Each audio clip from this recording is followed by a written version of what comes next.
Imagine it's 1750 and someone has just written a story about Britain's American colonies unifying, defeating the British Empire, and growing into a world-spanning power that dominates the technology, economy, and culture of humanity. It might be a good story with interesting characters, but the premise is absurd, right? For the most part, things have gone well for America. We've kinda had plot armor, and in that respect, among many others, the Draka are our evil twin. S.M. Stirling has given us a distinctly American dystopian vision. As the author once famously proclaimed, "It's a dystopia, you twit." Two dystopias, really. The domination of the Draka as a worst-case projection from America's agrarian colonial origins, and the Alliance for Democracy as a bulked-up version of the militarized industrial behemoth that evolved after the Second World War. The domination of the Draka and the United States of America share an origin story. In both cases, we have British colonies established on the edge of a continent full of resources and often hostile natives. The colonizers are vastly outnumbered, but enjoy a significant technological edge over the natives. More importantly, they are organized into much more efficient hierarchies able to bring their strengths to bear. Early America was a place where the Enlightenment ideas of European philosophers and the profit motive of early capitalism met a vast land full of possibilities.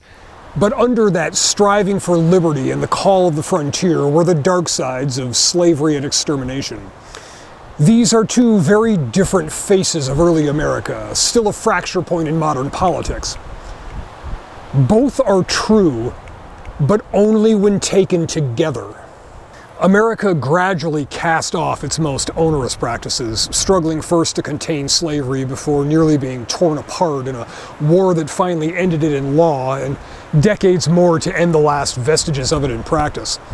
And the killing and forced relocation of the native tribes is now recognized as a shameful part of our past. Our better nature triumphed. America took a progressive path, trying to forge the founding ideals written by agrarian aristocrats with the democratic potential of industrialization. While the phrase American dream came into common use later, it's during this frontier period that the idea of America as a place where anyone can be successful through hard work starts to take shape.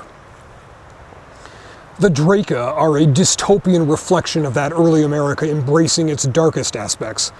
It's America's shadow in the Jungian sense. While slavery in the United States was always limited and early in our history became a regional practice primarily focused on a single industry, the Draka practiced it almost universally. Only a tiny fraction of the Draka population, at this early stage the European settlers, were citizens.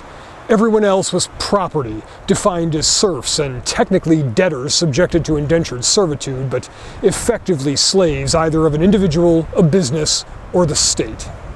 Outright enslavement of the natives was forbidden by the British, but the proto-Draka quickly developed a system of indentured labor and debt peonage distinguishable only in name. In theory, only the debt and contract of indenture could be sold, but the distinction quickly became academic once the debts were made hereditary. Children of bondservants were automatically contracted to their parents' owners as they came of age. As technology progressed into ever more complex and specialized branches, the Draka adapted their slave economy with equal specialization. Factories owned their own laborers and technicians. Wealthy citizens could buy a flying car that came complete with a mechanic to provide all the necessary maintenance. Most of the technical but tedious jobs were done by serfs, slaves in all but name. This forced them to create increasingly thin gradations in their subject populations as increasingly technical fields of serf work became necessary. Less than 100 million citizens in the domination, 1.5 billion serfs. We need millions with real education. The end result was to adapt agrarian slavery and Ottoman-style practices to a modern technological society, bringing it into the industrial age and turning into something new. It's like an extreme case of Stalinism in some ways. The population of workers is made to serve the needs of the state. Some dig ditches and some design rockets, but none of them have much real choice in the matter. But this also reflects trends in the United States. Since the 1970s, wage growth has slowed relative to inflation, and time spent at work, on call, and generally tethered by technology has increased, while job security has become a punchline. The result has been to make American workers poorer and less secure, while at the same time increasing the wealth gap between the ultra-wealthy and everyone else. This graph from the Congressional Budget Office illustrates it as well as any. They all have slightly different figures, but the story is the same. A large hereditary class controlling 80% or so of the wealth, while the remaining 20% is spread across the other 90% of the population, with that gap increasing. Now, I'm not going to go all Maoist here, but this is a problem. The Draka, like all great dystopias, show us an extreme example of problems in our own society. Which puts a new perspective on one of the big critiques of the Draka series. The story is absurd because there's no way they control so many slaves, especially if they arm hundreds of thousands of them in Janissary battalions. But it's not slavery in the American plantation sense, it's more Stalinism. Why did millions of people accept bad housing, poor food, being spied on by the NKVD, and being shipped off to labor camps on spurious accusations? Why did the vast army of conscripts not revolt? Simply because no one wants to lead the charge because the front rank dies. The weight of an entire society is a heavy thing to push against. The Draka also believe in their own national destiny. As they mastered the people of Africa, so shall they master all the people of the world. This mythos coincides with their social and economic constraints. It takes the reality that they can't survive long-term if a freer and more innovative society exists in competition, and it wraps it in a national mythos of conquest. They turn their greatest structural weakness into their greatest cultural strength. It's a blunter, cruder version of the grand myths of American society over our history. To be clear, I'm using myth in the sense of a grand narrative through which a culture views the world, like Greek mythology, not in the sense of a falsehood. That contrast with the Draka is that they not only begin with a harder, more brutal version of the conquest and mastery myth, but they stick with it throughout their entire history. Here in America, we've gone through a few of these myths, these grand narratives. While the term manifest destiny is generally cited as being coined in the 1840s, the idea of westward expansion has always been part of the United States. The 13 colonies pushed the frontiers into the Ohio Territory. President Jefferson bought the Louisiana Territory from Napoleon. The annexation of Texas and seizure of territory during the Mexican War. The acquisition of the Oregon Territory from Britain. This is echoed in the Draka boarding school depicted in the stone dogs. Now 1914, before the Great War, which, difficult as it may be to imagine infants, I can remember. Muffled laughter, and the screen showed Africa alone in black, with outliers in Crete and Cyprus and Ceylon. 10-year intervals back to the beginning. The dark tide receded from the western bulge of the continent and from the interior. 1800, and Egypt went pale. 2 decades more, and there was nothing but a tiny black spot around Cape Town in the extreme south. Having achieved dominion from sea to shining sea, the United States let the manifest destiny myth fade into history. Replacing it was an idea of steady progress as the new lands were settled. Irrigation made prairies into farms, technology would continue to make life easier, and the economy would continue to grow. The Great War wobbled that myth a little bit, and then the combo punch of the Dust Bowl, Great Depression, and World War II knocked it right out of there. Then we became the free world, standing for liberty and justice against the horrid red tide of communism. And also, look at all the cool stuff that capitalism lets us have. It's a less inspiring narrative. Today, well, today we don't really have these great myths. Our democracy doesn't really cut it, and we don't have a real sense of national identity anymore. That loss has been happening for a long time, and it's reflected in the alliance. We can't look at the Draka in isolation. They do have an enemy, the Alliance for Democracy, an American creation like a supercharged NATO. The Alliance are themselves a dystopian vision, a militarized and paranoid vision of an America taken at the height of the Cold War and amplified. Sterling's depiction of the Alliance reflects what I've often referred to as the mating of the United States and Nazi Germany. It's shown in the way it dominates its allies, the militarization of society around a threat, but also in visual details that anchor it. For example, this description of the Alliance military uniform from Book 3, The Stone Dogs. They were all in the wolf-gray uniform of the Alliance military today. High green collars and epaulets, and the American eagle on their cuffs. Frederick Lafarge had a captain's bars, his sister Maria a lieutenant's. The older man a general's oak leaf clusters, although his position here made his authority nearly equal to that of a member of the Alliance combined staff. This could just as easily be used in something like The Man in the High Castle for a Waffen-SS Gruppenführer circa 1960-something.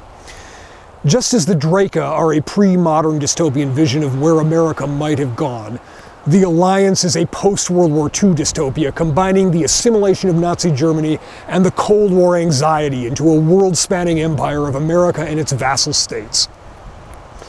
The Draka is the dystopian shadow of what we were. The Alliance is a shaded image of what we've become. The fact that the Alliance has redeeming qualities doesn't negate its dystopianism. That duality is integral to the American character. We're a nation founded by men fighting for liberty while owning slaves. We're a colony that fought for independence from a world-straddling empire, and now we've become the dominant power in the world with military bases on everyone's doorstep. America has always been kind of schizo. Now, it can be argued that America has saved the world from tyranny more than once, but we've also done our share of damn distasteful things, and our shining city on a hill has some rather noxious runoff for those downstream of it. But perhaps where the Alliance best captures modern America is in its portrayal of a nation that justifies its immense military spending, its shady surveillance, its clandestine coups and assassinations, as necessary to defend its people against a monstrous evil that must be defeated at any cost, yet is unwilling to actually commit to defeating it. When they finally possess the means to cripple the Draka, they lose their resolve. Your project will finally give us the top hand, and we'll use it, never fear. Not in an all-out surprise attack, of course, that was 70s strategy. We'll demonstrate it. With the balls cut off their space defense capacity, they'll have no choice but effectively to surrender, with guarantees for the personal safety of their top people, of course. The politicians are weak. They lack a solid sense both of the nature and commitment of the threat, and they no longer see the Alliance as a necessary military cooperation against a clear and present danger. It's become a normalized establishment populated by functionaries dedicated to upholding the status quo. They neither possess nor understand the cultural myths at work, and they assume that the Draka are just as milquetoast as they are. But a few intelligence officers, deep staters, take the initiative against the orders of the elected authorities, and they're only partly driven by ideology. The final war, the one that destroys the Alliance and gives the Draka dominion over an irradiated Earth, is ultimately triggered not by blustering politicians or calculating generals, but by a feud between two people, Frederick Lafarge in the Alliance and Yolanda Ingolfsson from the Domination, manipulating their legal norms and systems for vengeance and a bit of ego. Are the Lafarges escaping me, or have I taken the most complete vengeance any human being has ever achieved? We might fly between planets on atomic rockets, but we're still Stone Age murder monkeys up here in the brain pan. Neither Alliance platitudes about peaceful solutions nor Draka prattle about a master race change that. Cultures are fluid, changing over time as populations shift. The Draka, like America, have colonial origins, but also had waves of immigration that had a profound impact on their culture and industry. But where America gradually expanded immigration to include not only Europeans, but people from all over the world, the Draka were restrictive and eventually cut it off entirely. The Draka that are depicted in the Stone Dogs are in many ways an almost mid-19th century American dystopia, as though a writer in 1860 were projecting things forward by blending southern plantation slavery with the English-style industrialization that was developing in the northern states. It asks us, what if instead of a working class there were just slaves? And its entire world follows from that. It's horrifying and grotesquely plausible in some ways. By freezing immigration, the Draka also roughly lock in the ratio of citizens to serfs. This in turn provides a level of cultural reinforcement that isn't present in America. The Draka citizenry will never spawn an equivalent of social justice warriors because they are presented with the threat of being torn apart by a slave revolt on a daily basis. Their strength is propped up by their fear. In practical terms, this creates some problems, most notably at the end of the Stone Dogs. The war has reached a point where the Alliance can't possibly win or even hold its territory. But it has a lot of people and assets in space that can cause immense damage to the Draka and Earth's ability to sustain human life before going under. Now, I don't know about you, but if I'm faced with a choice between death on one hand and slavery on the other, then I'm going with the Samson option and bringing it all crashing down on our heads. So the Draka have to make some compromises. We offer medic citizenship to any who surrender on Luna and beyond. That meant civil rights, but not the franchise, with full citizenship for their children. It's worth noting that while the Draka concept of citizenship began on a racial basis, as Karl von Schreckenberg explains while reminiscing on his youth at the end of the 19th century, I can remember when the thought of women bearing arms would have seemed fantastical. Why, I can remember old men using white and black as synonyms for citizen and serf. A different world. While America became more inclusive, the Draka further defined and restricted who was a citizen and who was not, who was fully human and who was not. During the Eurasian War, what we think of as World War II, the Draka enslaved white people alongside everyone else. This is one of the most important aspects of the Draka stories that a lot of the serious critics seem to miss. I've often seen them dismissed as racist adolescent white boy power fantasies, but this completely misses the core evil of the Draka. It's about how power, how the will to dominate grows, how injustice metastasizes from a small group to a larger one. There's a core message here of the need to stop slavery and tyranny before it becomes unstoppable. The entire series presents us with multiple points where the rest of the world could have decided, no, this can't continue. We have to stop them, no matter how distasteful the alliances to make it possible might be. That's the tragedy of the first book, Marching Through Georgia. America, the land of the free, is so fixated on defeating Germany over the politics of the day that it assists the Draka and delivers all of Europe into slavery.